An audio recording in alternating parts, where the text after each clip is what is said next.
what's going on with this? So I ask her, I say, well,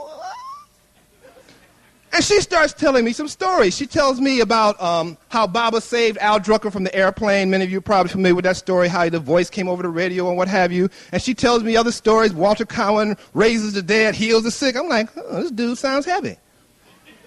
Okay. So I'm thinking, well, I may check this guy out when I go to India. So she gives me the information on getting the Puja party and what have you. I put it in my notebook. Don't really think about it much more because I'm into other stuff. Okay? All of a sudden, after a couple of months, after I finish the course, I get this I got to get to India. So I get to India, flying to Madras, and I still don't know what's up. I don't know where I'm going. I'm in Madras. I'm hanging around a couple of days, and I was going to visit a friend of mine in Kerala, a doctor who I'd taken the acupuncture course with, and I look on the map, and I see, well, this Bangalore is on the way. Maybe I'll check out this Baba guy. Yeah. It sounds interesting. He's an interesting dude. I heard he materializes stuff. Well, that sounds interesting, too. Because at this point, I hadn't read anything, just the stories that I'd heard from her. And I'm thinking, okay, so I get to Bangalore. I take a train from Madras to Bangalore. I've got Baba on the brain all of a sudden. I mean, I'm thinking, Baba, where's Sai Baba? Get off the train. Where's Sai Baba? Where's Sai Baba? And they say, well, he may be in Puja Party. He may be in Whitefield. So I check into a hotel Harsha in Bangalore. Now, one day, I'm in the hotel, probably my first day there, and as I mentioned, I hadn't read anything about Baba yet. They have a little bookstore in there. And I'm sort of looking for a Baba book. I'm a bookaholic. I like to read. I read, right? So I'm sort of looking for this book about Baba, but I don't know that I'm looking for this book about Baba. But I'm looking, and there's no Baba books out in the store proper. Now, I go behind some place where you're not supposed to go behind, and as you'll find out later, doing things that you're not supposed to do is something that I do very well. So I go behind this place, I go to the shelf, I move some books to the side, I move some more books to the side, I reach in the back and pull out this dusty book, the only book they had in the store about Sai Baba. Sai Baba and His Message by Dwayne Robinson, right? So I start to reading this book and I'm like, whoa, this dude is heavy. Whoa, so the next day I'm in a cab, Puja Party bound. Now, I had been looking for something on this trip. I had told my friends back in Chicago, there's something I'm supposed to find on this trip. I don't know what it is. I don't know where I'm going to find it, but I'm not coming back until I find whatever it is. I get, that first arch that you go through, the first Sarvadharma symbol that you go through, that's still a few miles away from the ashram. I see that Sarvadharma symbol, and as soon as I see it, I know that this is it. I don't know what it is, but this is it. So I get to the ashram, I check in to the room, make some friends real quick, get queued up on this darshan thing, okay? So I go to darshan, and I'm not thinking about any interviews, I'm not thinking about any materializations. I just want to make eye contact with this guy. Look him straight in the eye and I'll see if he's for real. I'll check him out. I'll let the world know, So I'm sitting there at darshan thinking, I just want to make eye contact with him, with all these hundreds of other people. I feel the peace and the stillness that is just palpable when you're there at Prashanti Nilayam. Baba comes out, comes over to where I am,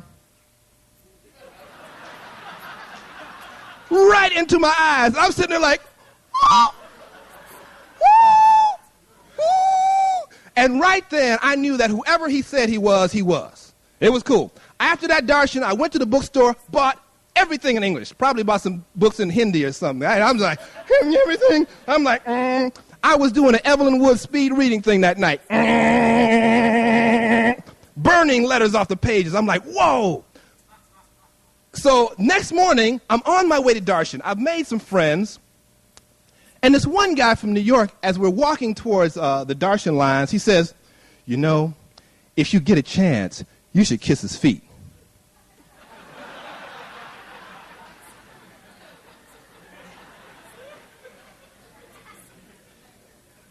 Time out. Well, I don't care if this is God Almighty. I have done some freaky things in my life. Kissing dudes' feet is not among them. Okay, we can forget that. Okay, we can forget that right now. Okay? Don't even bring that up again. So I'm sitting there in darshan. Baba comes over. He looks at me and says, where are you from? I said, Chicago. He says, go. Go where? Somebody said, oh, interview, you got to interview. I said, cool. I head on up. I'm thinking, maybe I can ask him about Atlantis. I heard about this Atlantis place. Maybe he knows what's up with that. And, maybe he'll read my palm, tell me my future or something, What do I know, okay? So I'm sitting there. We go into the interview room. And, there's these other folks in there too, right? So I'm sitting there, and I'm watching him, the first time he does that, and something pops out of his hand, like, whoa. Whoa. And he does all kinds of stuff, rings, medallion, food, hot food was coming out, steaming, whoa. And then he turned to someone, and he say, well, how is your brother, sister, mother, something? And before the person could say anything, he'd tell them everything about brother, sister, mother, aunt, uncle, and everybody else, cousins. He was all up in their business, okay? I'm like, whoa. And at one point, he did his hand like this. And I saw this Japamala out of the air. I'm like, oh. Whoa. And he asked me, he said to me, what do you want? Now, as I said, I didn't know a lot about him. I've been reading a lot of books. And I remember this one line where he says, people come to me and ask for pedicures, tinsel, and trash. Few come for what I have come to give, which is liberation. And I said, well, liberation. I don't know what it is, but if you came to give it, I come to get it.